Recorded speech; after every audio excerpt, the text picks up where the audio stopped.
बिस्मिल्लाहिर्रहमानिर्रहीम। अस्सलाम वालेकुम। आज 19 सितंबर है और दिन है जुमेरात का। असल हक़ाइक़ सामने आ गए हैं कि जिस रात आइनी तरामीम पेश की जानी थी उस रात हुआ क्या, मुकम्मल हक़ाइक़ सामने आ गए हैं। और मैं कुछ क्लिप्स भी आपको सुनाऊंगा, कुछ ऑडियोज़ भी आपको सुनाऊंगा, जिससे आपको बहुत से हक़ाइक़ पता चलेंगे। और ये ऐसे शर्मनाक हक़ाइक़ हैं जो सामने आने के बाद इस वक्त आप देख रहे हैं कि सोशल मीडिया पर एक भौचाल है। मीडिया क्योंकि आपको पता है कंट्रोल्ड है और गो के ये मीडिया पर ये बात हुई है, लेकिन मीडिया कंट्रोल्ड है। और उस तरह से बिलावल भुट्टो ज़रदारी को, जिनके बारे में अब ट्रेंड चल रहा है बिलावल मजबूर और बिलावल मजबूर ज़रदारी, और ये इस वक्त ट्विटर के ऊपर ट्रेंड चल रहा है और बहुत ज़्यादा सोशल मीडिया पे एक भौचाल आ चुका है, क्योंकि बिलावल की सियासी असलियत सामने आ गई है। देखें, बिलावल भुट्टो ज़रदारी ने कल जब टीवी चैनल्स पे ख़ुद जाके इंटरव्यूज़ दिए थे और उसमें झूठ बोला था। उसमें एक तो उन्होंने हुकूमती आइनी तरमीम से जो है वो दूरी इख्तियार की थी।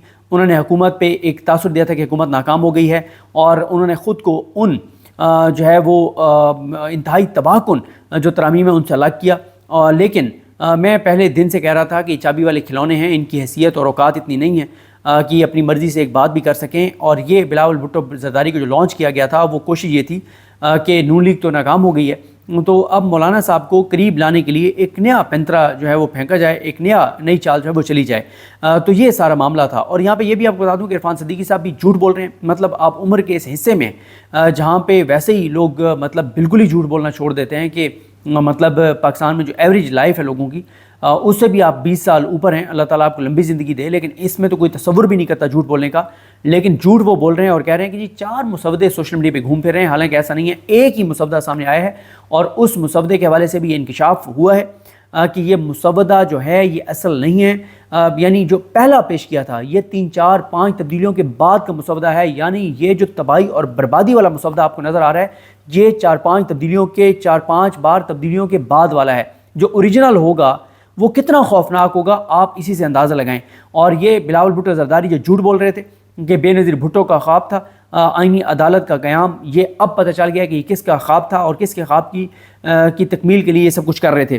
पहले मैं आपको सुनाता हूँ कि वसीम बदामी साहब के प्रोग्राम में जो कामरान मुर्तज़ा साहब हैं उन्होंने क्या अहम गुफ्तगू किया है। फिर मैं आपको एक और चीज़ सुनाता हूँ जो कामरान मुर्तज़ा साहब ने एक और चीज़ बताई है कि उस रात असल में हुआ क्या। ये आप सुनेंगे तो आपके सामने बिलावल की असल सियासी औकात, ज़रदारी की असल सियासी हैसियत आपके सामने आएगी। मैं मुसलसल ही कह रहा हूँ कि ये ज़रदारी के नाम है ना कि एक ज़रदारी सब पे भारी, वो एक ज़रदारी सब पे भारी कोई नहीं है, वो भारी कोई और ही होता है। ज़रदारी से फ्रंट मैन होता है और सियासी जिस्म फरोशी के लिए उसको इस्तेमाल किया जाता है फ्रंट मैन के तौर पे। असल में कहीं से चीज़ें और हो रही होती हैं। ज़रदारी में अपनी कोई उसकी सियासी इतनी हैसियत नहीं है कि वो इतनी जोड़ तोड़ कर सके।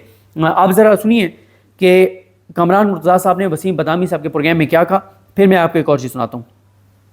जिस दिन इन्होंने उसको वोट करवाना था, उससे जो पहले की रात थी, यानी सुबह वोट होना चाहिए था अगर उस पर एग्रीमेंट होता, तो वो उससे जो पहले की रात थी मिडनाइट में अराउंड 2 बजे वो इन्होंने भिजवाया मौलाना साहब के घर में, किसी काले से लिफाफे में था।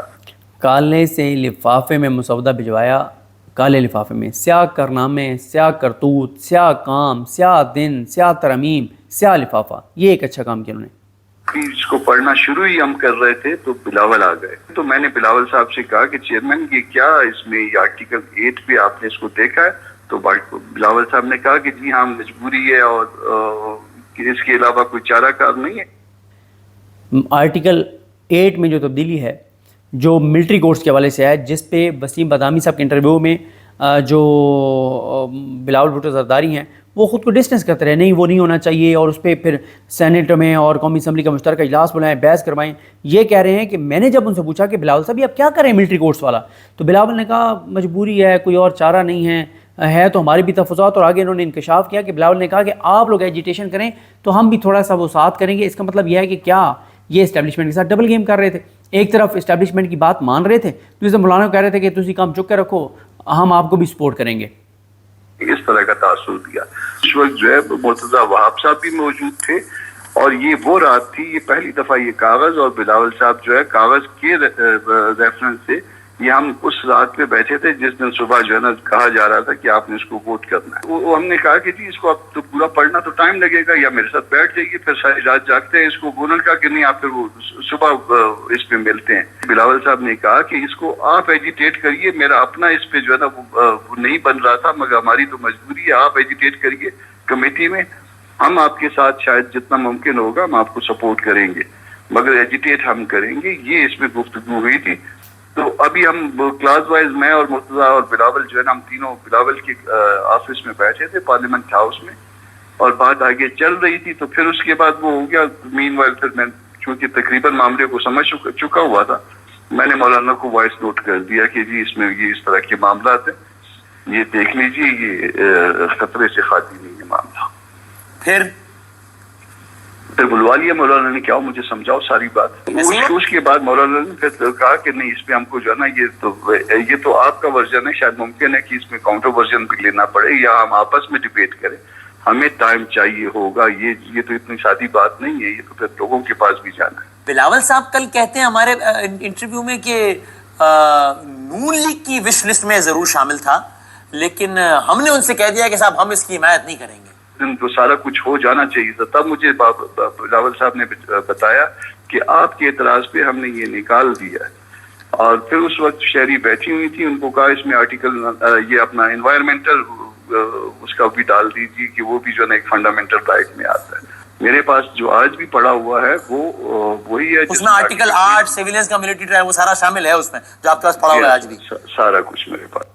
اچھا, اس میں ہمارے دوست ہیں سپریم کورٹ کے بڑے زبردست رپورٹر وسیم ملک, ان کے حوالے سے ٹویٹ بھی کیا ہوا ہے احمد بڑائچ نے کہ وسیم ملک نے سب سے پہلے یہ خبر دی تھی, یہی ملٹری کورٹس والی, اور ان کی خبر درست ثابت ہوئی ہے. اب ایک اور پروگرام میں محمد جنید صاحب کے ساتھ کامران مرتضیٰ صاحب نے کیا کہا, یہ بھی ذرا سنیے. کامران مرتضیٰ ممبر سینٹ پاکستان ہمارے ساتھ موجود ہیں. کامران صاحب, تاثر تو یہ تھا کہ مولانا فضل الرحمان کو تحفظات ہیں آئینی ترامیم پر. اصل بات آج کھل کر سامنے آئی کہ وہ تو نہ صرف مسترد کر رہے ہیں ان ترامیم کو, بلکہ ان ترامیم سے جو مقصد حاصل کیا جانا ہے اس پر بھی انہوں نے شک کا اظہار کیا ہے.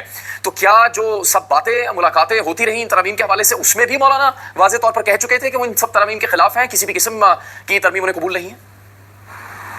دیکھیے, یہ جو ڈاکومنٹ ہمیں دیا گیا تھا, جو انیشل ڈاکومنٹ ہے, جو کہ آپ اس کو پبلک نہیں کر رہی ہے, وہ جو ڈاکومنٹ تھا وہ مڈ نائٹ میں دیا گیا تھا, یعنی اگلے دن اس میں ووٹنگ ہونی ہے, مڈ نائٹ میں وہ دیا گیا ہے.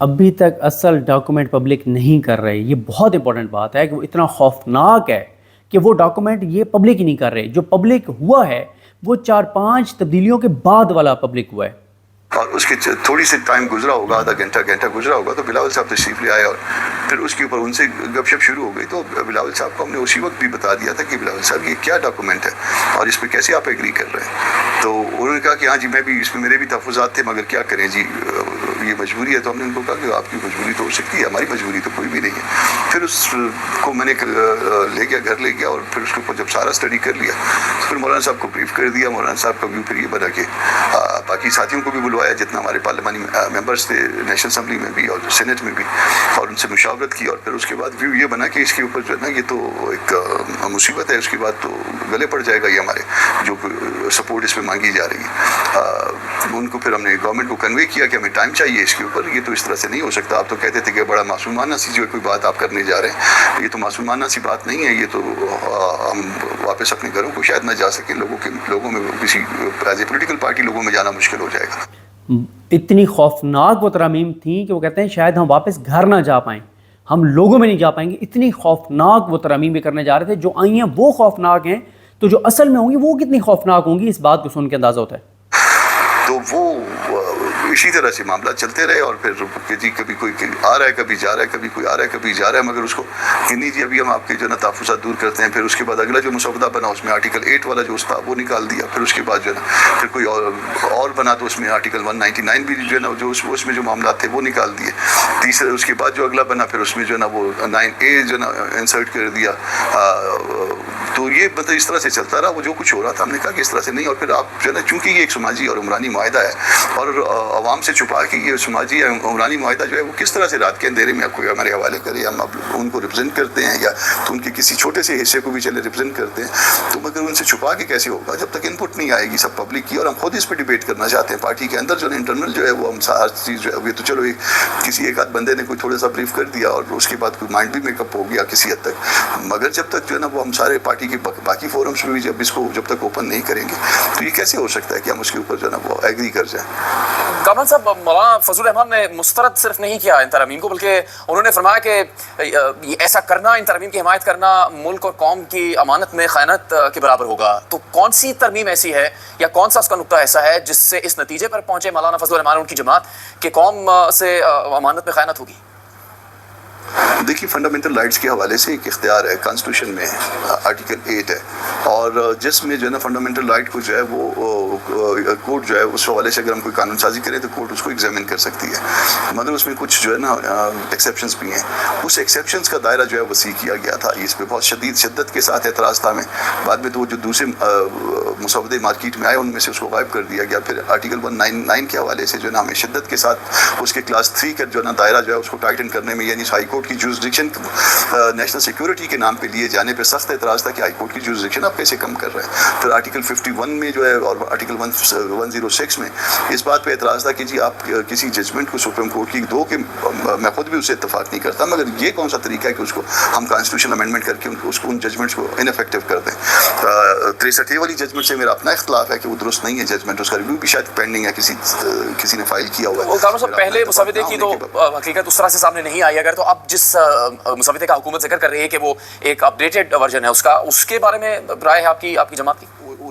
उसमें जो कोर्ट्स के हवाले से मामला आते हैं, एक तो उसमें वो मजाक वाली बात है ना, वो आर्टिकल 9A जो है ना वो शामिल कर दिया एनवायरनमेंट के हवाले से, उसकी प्रोटेक्शन के हवाले से बड़ी अच्छी बात है, मगर उसमें कॉन्स्टिट्यूशनल अमेंडमेंट कहाँ से चाहिए? उसमें उसको तो वैसे ही जो है ना आम लाज के लिए जो है ना वो कर सकते हैं, तो क्यों लोगों को जो है ना वो ऐसी गोली देते हैं कि जो जिसका कोई फ़ायदा ना हो। और फिर जो अपना कोर्ट्स के हवाले से पर्सन स्पेसिफिक अमेंडमेंट्स थी, उस तरह से उसमें हमने एतराज़ किया कि ये हमको किसी शख्सियत पे या किसी शख्सियात पे कोई एतराज़ नहीं है, मगर ये पर्सन स्पेसिफिक अमेंडमेंट्स कैसे कर रहे हैं आप?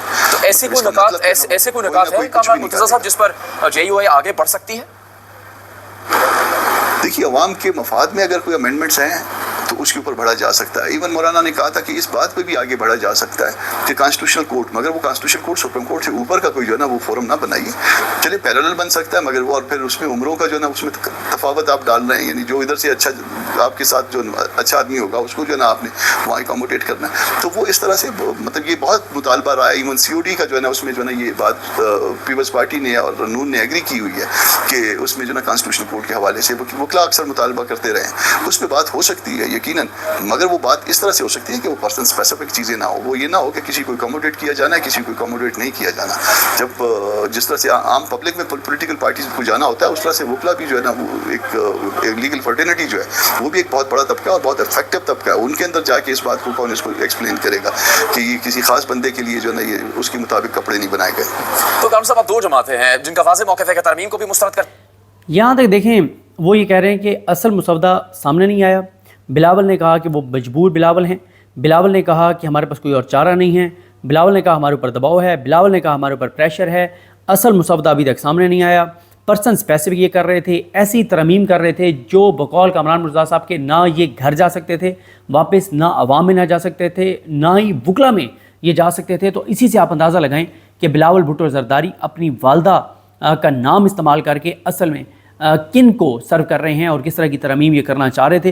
तो ये एक जो तफसीलात सामने आई हैं, पीपल्स पार्टी की सियासी हैसियत और औकात खुल के सामने आ गई है। मुकम्मल नंगे हो गए हैं ये, मुकम्मल तौर पे इनकी हकीकत सामने खुल के आ गई है। और उस रात के हक़ाइक़ सामने आ गए हैं कि उस रात क्या होता रहा कि असल मुसवदा इन्होंने पहले दे नहीं रहे थे, ज़बानी कलाम में बात कर रहे थे, फिर असल मुसवदा दिया तो बहुत ही शदीद ख़तरनाक था। फिर उसमें 4-5 तब्दीलियाँ की और ये जो मुसवदा सोशल मीडिया पे आया और हम लोगों ने डिस्कस किया, ये 4-5 तब्दीलियों के बाद वाला है। तो इससे ठंड पड़ गई होगी। जो बिलावल को बड़ा जमहूरी बना के पेश करते हैं, बिलावल को बड़ा पीपल्स पार्टी की खुशामद करते हैं, तबलची उनके हक़ में जो है वो हर वक्त बयानियाँ बनाते हैं, उन सहाफ़ियों को भी ठंड पड़ गई होगी कि ये है पीपल्स पार्टी की असल हैसियत और औकात कि किस तरह की तरमीम वो ला रहे थे।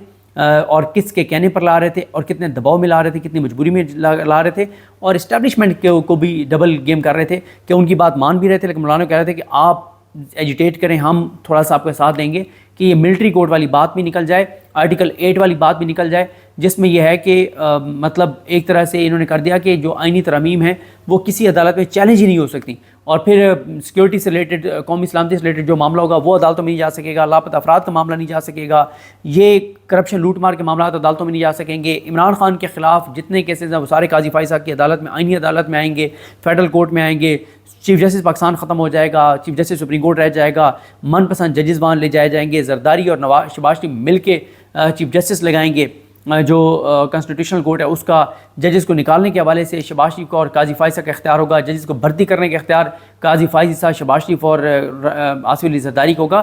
ایک کے بعد ایک ایسی شرمناک چیز سامنے آ رہی ہے کہ ان کی حیثیت اور اوقات کے اوپر پڑے پردے جو ہیں وہ ایک کے بعد ایک پردہ جو ہے وہ اتر رہا ہے, اور ان کی اصل ان کا چہرہ جو ہے وہ بے نقاب ہوتا چلا جا رہا ہے. تو یہ کچھ تفصیلات ہیں, اور یہ اس رات کی تفصیلات ہیں. ابھی اور بہت کچھ سامنے آئے گا, اور بہت سی چیزیں آئیں گی. ابھی تو یہ آغاز ہوا ہے, یہ آغاز ہو گیا, ابھی بہت کچھ اور سامنے آئے گا. مجھے اپنی دعا میں یاد رکھیں. اللہ کریم ہم سب کا حامی ناصر. اللہ حافظ.